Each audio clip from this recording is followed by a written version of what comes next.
આજે આપણે સામાજિક વિજ્ઞાન ધોરણ 10 નો પાઠ 19 ની સમજ જે છે એ મેળવીએ. પાઠનું નામ છે માનવ વિકાસ. વિકાસ શબ્દ જે છે એ ખૂબ વ્યાપક સ્વરૂપ ધરાવે છે. આપણે દરેક જાણીએ છીએ કે પરિવર્તન એ સંસારનો નિયમ છે. એક નાનકડું બાળક ધીમે ધીમે પુખ્ત માનવ તરીકે વિકાસ પામે છે. માનવ આદિમાનવ અવસ્થામાંથી અત્યારની જટિલ સમાજ વ્યવસ્થાના ભાગરૂપે વિકસિત થયો છે. સમાજ વ્યવસ્થા અને અર્થવ્યવસ્થાનો પણ વિભિન્ન સ્વરૂપે વિકાસ થયો છે. વર્ષોથી ભૌતિક સુખાકારી અને માનવ વિકાસ માટેનું શાસ્ત્ર જે છે એ બનવા માંડ્યું છે. વિશ્વના અનેક દેશોના લોકો જીવનની ગુણવત્તામાં પણ ઘણો તફાવત જોવા મળે છે. બે દેશો વચ્ચે જ નહીં પરંતુ દેશના બે વિસ્તારો વચ્ચે પણ તફાવત જોવા મળે છે. જીવનની ગુણવત્તા સુધારવા અન્ન, વસ્ત્ર અને આવાસ જેવી જે મૂળભૂત જરૂરિયાતો છે એ સંતોષવી ખૂબ જરૂરી છે. અને ત્યારબાદ શિક્ષણ વ્યવસ્થા, સ્વાસ્થ્ય વ્યવસ્થા, મનોરંજન વગેરે જરૂરિયાત ઊભી થાય છે. આપણે આ પ્રકરણની અંદર માનવ વિકાસ એટલે શું અને માનવ વિકાસ આંકમાં ભારતની સ્થિતિ શું છે એ બાબતોનો વિગતે અભ્યાસ જે છે એ કરવાના છીએ.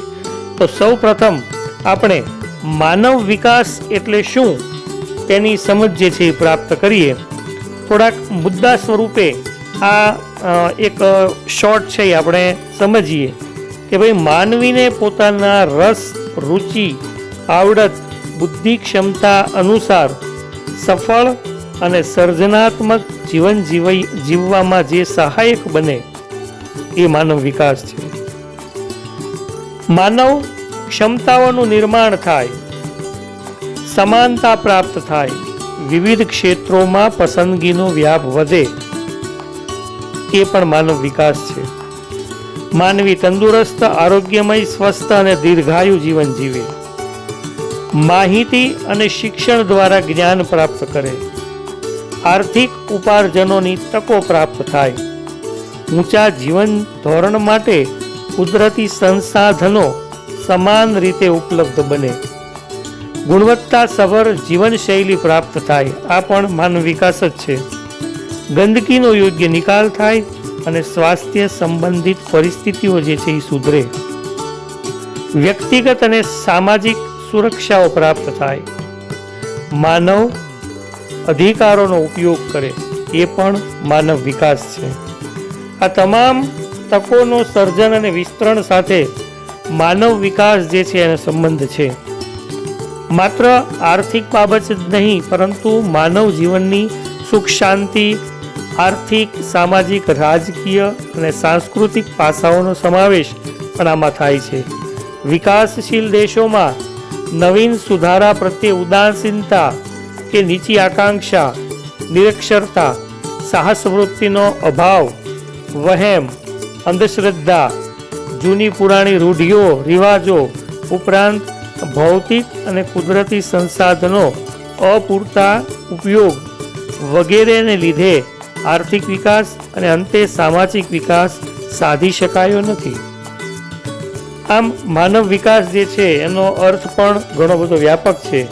હવે આપણે માનવ વિકાસના અર્થ વિશે થોડી સમજ મેળવીએ. માનવ વિકાસ શબ્દનો અર્થ જે છે પ્રચાર પ્રસાર માધ્યમો, રાજકીય નેતાઓ, વિવિધ સંસ્થાઓ અને સરકારો અવારનવાર કરે છે. માનવ વિકાસ શબ્દ સમૂહ માનવ ક્ષમતાઓના વિસ્તરણ, પસંદગીઓનો વ્યાપ, સ્વાતંત્ર્યના વિકાસ અને માનવ અધિકારના અમલ રૂપે વપરાતો હોય છે. માનવ વિકાસ હેઠળ કેવળ શિક્ષણ, આરોગ્ય, પોષણ અને સંસાધનોના નિયંત્રણ કરતાં કંઈક વધુ બાબતોનો સંકેત આપે છે. માનવ વિકાસ એ માનવની મહત્વાકાંક્ષાઓ અને જરૂરી હોય તેવી જીવન નિર્વાહની સુવિધાઓ વિસ્તારવાની પ્રક્રિયા છે. યુએનડીપીનો આ કન્સેપ્ટ છે. માનવ વિકાસ એ વિકાસની દિશામાં માનવ કેન્દ્રિત અભિગમ છે. માનવ વિકાસનો ઉદ્દેશ્ય દરેકને માટે જીવનની એક સરખી પરિસ્થિતિ ઊભી કરવાનો છે, જેનાથી લોકો તેમની પ્રતિભા અનુસાર સાર્થક અને સર્જનાત્મક જીવન જીવી શકે. શરૂઆતમાં માત્ર આર્થિક વિકાસને જ માનવ વિકાસ તરીકે માપવામાં આવતો હતો. જે દેશની માથાદીઠ આવક વધુ તે દેશનો માનવ વિકાસ વધારે એ જ માપદંડ ગણાતો, જેને લીધે દરેક દેશે તેની કુલ રાષ્ટ્રીય પેદાશ પર ધ્યાન કેન્દ્રિત કર્યું. આર્થિક વિકાસ છતાં લોકોના જીવન ધોરણમાં ખાસ પરિવર્તન ન આવ્યું. માથાદીઠ આવક વધવા છતાં લોકોનું જીવન ધોરણ કે સુખાકારી પર વ્યાપક અસર પણ ન થઈ. આમ માત્ર આર્થિક વિકાસથી જ માનવ વિકાસ થઈ શકે નહીં. માત્ર આવક નહીં, પરંતુ આવકનો ઉપયોગ શી રીતે કરવો તેના પર પણ માનવ વિકાસ એ આધાર રાખે છે. આ ખૂબ મહત્વની બાબત છે કે માત્ર આવક નહીં, પરંતુ આવકનો ઉપયોગ જે છે એ માણસ કઈ રીતે કરે છે એની ઉપર માનવ વિકાસ જે છે એ આધાર રાખતો હોય છે. માનવ વિકાસના 4 આવશ્યક સ્તંભો માનવામાં આવ્યા છે. એક સમાનતા, બીજો સ્તંભ છે સ્થિરતા, ત્રીજો સ્તંભ છે ઉત્પાદકતા અને ચોથો સ્તંભ છે સશક્તિકરણ. આ દરેક સ્તંભો જ્યારે એનો આવશ્યક વિકાસ થાય ત્યારે માનવ વિકાસનો અર્થ જે છે એ સારી રીતે આગળ વધી શકે છે અને ખરા અર્થમાં માનવ વિકાસ થયો ગણાય છે. માનવ વિકાસ જે છે એ પરીક્ષાની અંદર પણ ઘણી વખત ટૂંકનોંધ રૂપે પૂછાય છે, એટલે આપણે એ બાબતે પણ સતેજતા અને સતર્કતા દાખવીએ. હવે આપણે માનવ વિકાસના આંક વિશેની સમજણ જે છે એ પ્રાપ્ત કરીએ. નોબેલ પારિતોષિક વિજેતા ભારતીય મૂળના અર્થશાસ્ત્રી અમર્ત્ય સેને માનવ વિકાસ આંકની સુંદર પરિકલ્પનાઓ કરી. તે અન્વયે પ્રથમ માનવ વિકાસ અહેવાલ 1990માં પ્રકાશિત કરવામાં આવ્યો. ત્યારથી તે અન્વયે સંયુક્ત રાષ્ટ્ર વિકાસ કાર્યક્રમ UNDP જેને કહેવામાં આવે છે તેના દ્વારા દર વર્ષે માનવ વિકાસ અહેવાલ જે છે એ પ્રસિદ્ધ કરવામાં આવે છે, જેમાં જુદા જુદા દેશોના વિકાસના વિભિન્ન નિર્દેશકોના આધારે એક વૈશ્વિક વિશ્લેષણ જે છે એ રજૂ થાય છે. સંયુક્ત રાષ્ટ્ર વિકાસ કાર્યક્રમ UNDP દ્વારા પ્રકાશિત થયેલ પ્રથમ માનવ વિકાસ અહેવાલમાં માનવ વિકાસ આંકનો ખ્યાલ જે છે એ રજૂ થયો છે, જેમાં માનવ વિકાસ આંકમાં 3 નિર્દેશોને સંયુક્ત રીતે ઉપયોગ કરવામાં આવ્યો હતો.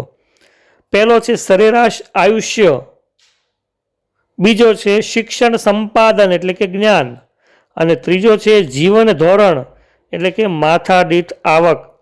આ ત્રણેય નિર્દેશોના સંયુક્ત આંકના આધારે કોઈ એક દેશનો માનવ વિકાસ આંકનો ક્રમ જે છે એ નિર્ધારિત કરવામાં આવતો. UNDP દ્વારા માનવ વિકાસ અહેવાલ માટે માનવ વિકાસ આંક એટલે કે HID ની ગણતરી માટે વર્ષ 2009 સુધી ઉપરના ત્રણેય નિર્દેશકોનો ઉપયોગ કરવામાં આવતો હતો. જો વર્ષ 2009 સુધી આ 3 નિર્દેશકો જે છે એ માનવ વિકાસની ગણતરી માટે ઉપયોગમાં લેવાતા હતા. આ માટે વર્ષ 2010થી નવી પ્રવિધિનો ઉપયોગ જે છે એ કરવામાં આવે છે, જેની અંદર પહેલી પ્રવિધિ છે અપેક્ષિત આયુષ્ય આંક એટલે કે સરેરાશ આયુષ્ય, બીજી પ્રવૃત્તિ છે શિક્ષણ આંક એટલે કે એજ્યુકેશનલ ઇન્ડેક્સ EI શિક્ષણ સંપાદન જેને કહેવામાં આવે છે, અને ત્રીજું છે આવકનો આંક એટલે કે ઇન્ડેક્સ ઇન્કમ એટલે કે જીવન ધોરણ. આ ત્રણેય દ્વારા માનવ વિકાસ જે છે એની 2010થી ગણતરી કરવામાં આવે છે.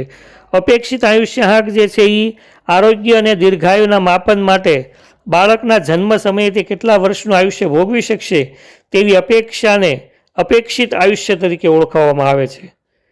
ન્યૂનતમ એમાં 20 વર્ષ અને જેમાં મહત્તમ 83 વર્ષ જે છે એ નિર્ધારિત કરવામાં આવ્યો છે. માનવ વિકાસ અહેવાલ 2015માં ભારતનો અપેક્ષિત આયુષ્ય આંક 68 વર્ષ છે. અને બીજું છે શિક્ષણ આંક, જેના 2 પેટા નિર્દેશકો છે. એક છે શાળાકીય સરેરાશ વર્ષો કે જેમાં 25 વર્ષની પુખ્ત વયે શાળામાં જ વિતાવેલા વર્ષો જેમાં ઉચ્ચ વર્ષ જે છે એ 13.3 વર્ષ અને ન્યૂનતમ 0 વર્ષ નિર્ધારિત જે છે એ કરવામાં આવ્યું છે. અને બીજું છે અપેક્ષિત શાળાકીય વર્ષો.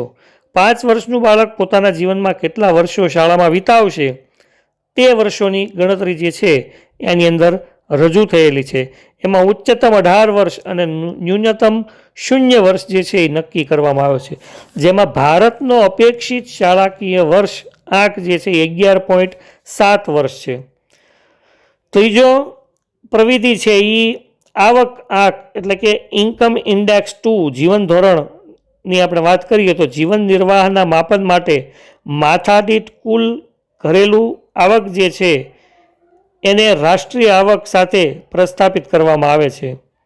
માનવ વિકાસનો અહેવાલ 2015માં ભારતની માથાદીઠ કુલ રાષ્ટ્રીય આવક $5497 અને માથાદીઠ કુલ ઘરેલું આવક 5238 જે છે એ નક્કી થયેલી છે. હવે આપણે માનવ વિકાસ સામેના જે વિવિધ પડકારો છે એની પ્રાથમિક સમજ પ્રાપ્ત કરીએ. માનવ વિકાસ અહેવાલમાં પ્રથમ 5 દેશોની સરખામણી કરતાં જો જોઈએ તો ભારતે બધા જ નિર્દેશકો આરોગ્ય, શિક્ષણ અને આવકના ક્ષેત્રમાં ઘણી હજી મંજિલ કાપવાની બાકી છે. માનવ વિકાસને દેશના નિર્જીવ ભૌતિક સાધનો નહીં પરંતુ સજીવ માનવ સંપદાના વિકાસ સાથે સીધો સંબંધ છે. માનવ વિકાસ આંકમાં માનવ વિકાસની પ્રગતિને આડે જે પડકારો છે જેના ઉપર સવિશેષ ભાર મૂકવામાં આવી રહ્યો છે તેમાં પહેલો પડકાર છે સ્વાસ્થ્ય એટલે કે આરોગ્ય. બીજો પડકાર છે લૈંગિક સમાનતા એટલે કે સ્ત્રી પુરુષની સમાનતા. ત્રીજો પડકાર છે મહિલા સશક્તિકરણ. જો આ ત્રણેય પડકારો જે છે એ માનવ વિકાસ સામે ખૂબ મહત્ત્વ ધરાવે છે. ભારત જે છે એ આ ત્રણેય પડકારોની અંદર સવિશેષ ભાર મૂકવાની જરૂરિયાત છે. ભારતની અંદર અન્ય દેશોની સરખામણી જો કરવા જઈએ તો એમાં ભારત જે છે એ 2014ના HDI રેન્કની અંદર 135મા ક્રમે ભારત જે હતું. એટલે આપણો આ પડકાર જે છે એ ખૂબ જ મહત્ત્વ ધરાવે છે. માનવ વિકાસની પ્રગતિની અંદર આ ત્રણેય પડકારો, ફરી વખત હું રિપીટ કરું, સ્વાસ્થ્ય, લૈંગિક સમાનતા અને મહિલા સશક્તિકરણ, આ ત્રણેય પડકારો જે છે એ ખૂબ મહત્ત્વ ધરાવે છે. અને આ ત્રણેય વિશેની સમજ જે છે એ આપણે પ્રાપ્ત કરવાની છે. મારી આ ચેનલને વધુમાં વધુ લાઈક કરી સબસ્ક્રાઈબ કરવા વિનંતી.